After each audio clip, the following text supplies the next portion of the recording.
When I first moved to LA, I somehow found myself interning in the world of entertainment journalism.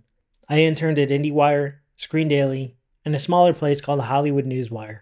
I didn't really enjoy writing the pointless blurbs, but eventually I got to do three things that kind of interested me. One was conducting interviews, two was transcribing interviews, and the third was seeing press screenings of films early. I think the biggest feature I did was an interview of the cast and crew on the yellow carpet for the feature film Saints and Strangers by National Geographic, where I also got to interview Aaron Carter, rest in peace, because I guess he was related to someone from the Mayflower. The reason I took the job for Saints and Strangers was to interview Ron Livingston, but he wasn't there until the movie started and I was walking away and everyone was gone. But I knew it was my only chance, so I called out, "Ron, Ron!" And he stopped. And I ran over to the yellow carpet, and I was such a huge fan of his. I wanted him to know I was a huge fan, so I crafted the perfect question because this was a Thanksgiving movie. I said, I just have one question before you go in. And he said, go ahead. And I said, in Swingers, your character talks about moving to LA as a form of manifest destiny. Now your character in this miniseries colonizes America. Do you purposely play characters that like manifest destiny? I could immediately see he was annoyed and he said, um, okay, that's a tough question.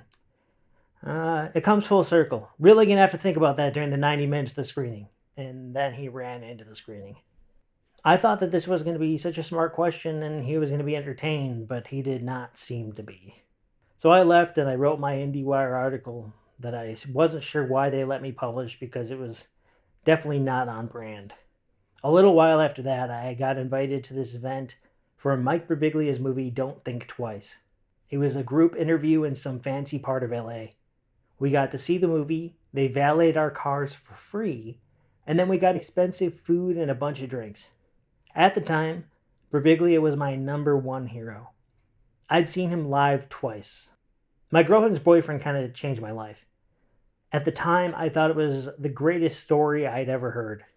I loved his films. I loved his stand-up, the way he directed, his acting, the writing, everything. I just admired him so much. I was so excited to be there and stupidly made the mistake of telling the other group of journalists what he meant to me. When he arrived, he sat next to me and everyone told him everything I said. I was pretty embarrassed. He stared at me intensely for about a minute, and I just said nothing in return. The interview began, and even though I had a bunch of questions, I didn't ask a single one. I just sort of felt like a loser for admiring him, like that was not a cool thing for a journalist to admire an artist. And then I did one more interview before I quit entertainment journalism completely. The more I look back at these interviews and these junkets I went to, I realized how many interviews celebrities give and how many times they repeat answers and how many dumb questions they get. And how infuriating it must be to have to sit through those cycles over and over and over of nonsense. I really wanted Ron Livingston to be impressed or think I was funny or joke around back with me, but I mean, I guess I can see that he probably thought I was being an ass. I just really wanted him to know what his work meant to me. Swingers is the movie I turn on after every breakup, every hardship, every single time I need a boost of confidence. That's where I go. And Office Space changed me to my core. And looking back, I don't know why Birbiglia stared at me. Maybe he was just trying to see if I would explain why I was a fan. Maybe he wanted justification. It wasn't just like some, oh, you're famous, I'm a fan. If I could go back, I just would have held my arms up high like a gymnast. How he does in his set and how gymnasts do when they succeed or fail at the Olympics. I guess this is kind of on my mind because I recently did my first interview with a podcast radio show called Death by DVD that should be released soon. And for me, doing the interview was a joy. And I don't know what's going to happen in my future, but if I get to do more interviews, I hope they will still be a joy. Sometimes I wonder if Ron Livingston ever went into that screening and even thought about Manifest Destiny for a second. But I'm beginning to realize that you can't really tell what's in someone's head or how they think about you, so you just have to focus on yourself.